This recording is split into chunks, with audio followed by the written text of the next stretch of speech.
If you've been struggling with lust in secret, feeling like you're the only believer who can't seem to break free, I need you to hear this. What you're experiencing isn't random, and it doesn't mean God has abandoned you.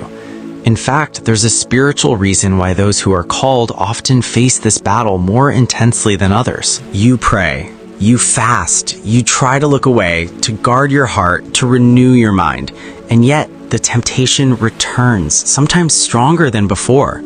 You feel the shame creeping in, telling you that maybe you're not really chosen, that maybe your faith isn't strong enough. But here's what most people don't realize. This struggle isn't proof of your weakness, it's often a sign of your assignment. The enemy doesn't waste arrows on empty targets, and if you've been fighting this battle quietly, wondering why it feels so persisting, there's something deeper happening beneath the surface. Today, I want to walk you through 5 spiritual truths about why chosen ones secretly struggle with lust and what God is actually doing through it.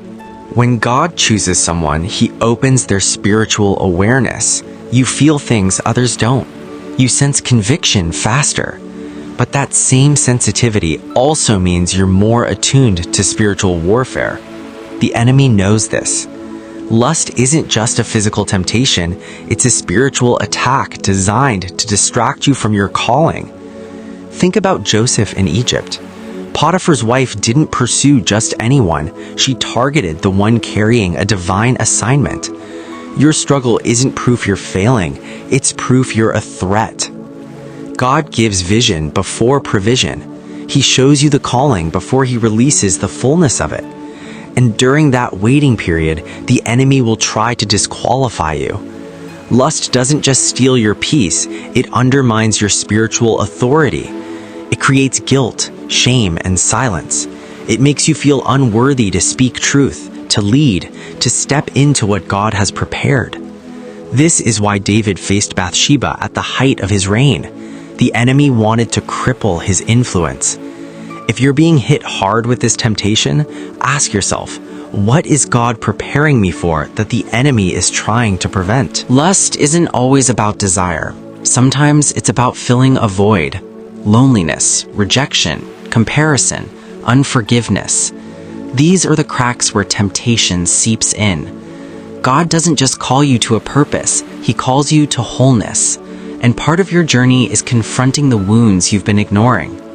The Samaritan woman at the well wasn't struggling with thirst, she was struggling with emptiness. Jesus didn't condemn her, He exposed the root. If lust keeps pulling you back, God may be inviting you to heal the part of you that's searching for love in the wrong places. God is raising you up to influence others, to lead, to carry His presence into rooms where it's never been. But that kind of authority demands purity. Not perfection, but intentionality. Self-control isn't just a fruit of the Spirit, it's a weapon. Every time you resist temptation, you're building spiritual muscle. You're proving to yourself and the enemy that your desires don't control you.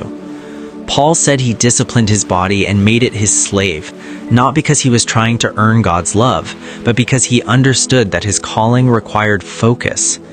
Your struggle with lust may be God's way of training you for the weight of what's coming. Here's the truth most people miss. God allows certain struggles because they drive us closer to Him. When everything is easy, we forget our need for Him. But when temptation is relentless, when shame tries to silence us, we're forced to run to the only one who doesn't condemn us. Lust isolates, but confession brings us back into the light. Every time you bring this struggle to God instead of hiding it, you're deepening your relationship with Him. You're learning that His grace is sufficient, that His love isn't based on your performance. This isn't just a battle to overcome lust, it's a journey to know God more intimately. So if you've been carrying this in secret, let me remind you of something. God is not surprised. He's not disappointed. He's not waiting for you to get it perfect before He uses you. He's walking with you through this, refining you, strengthening you, preparing you for something greater. The struggle you're in right now is not your identity. It's your training ground. And every time you choose obedience over impulse, you're stepping closer to the person God created you to be. Here's what you can do today. First, stop fighting this alone. Bring it into the light. Talk to God about it honestly. Confess it to someone you trust. Shame dies in community. Second, identify the trigger. What emotion, situation, or thought pattern comes before the temptation? Address the root, not just the symptom. Third, replace the habit. When temptation hits, don't just resist, redirect. Worship, pray, move your body, shift your focus intentionally. You are not disqualified. You are not too broken. You are chosen, seen, and deeply loved. And the fact that you're still here, still fighting, still seeking God despite the struggle, that's proof of His grace at work in you. Keep going. The battle is real, but so is the victory.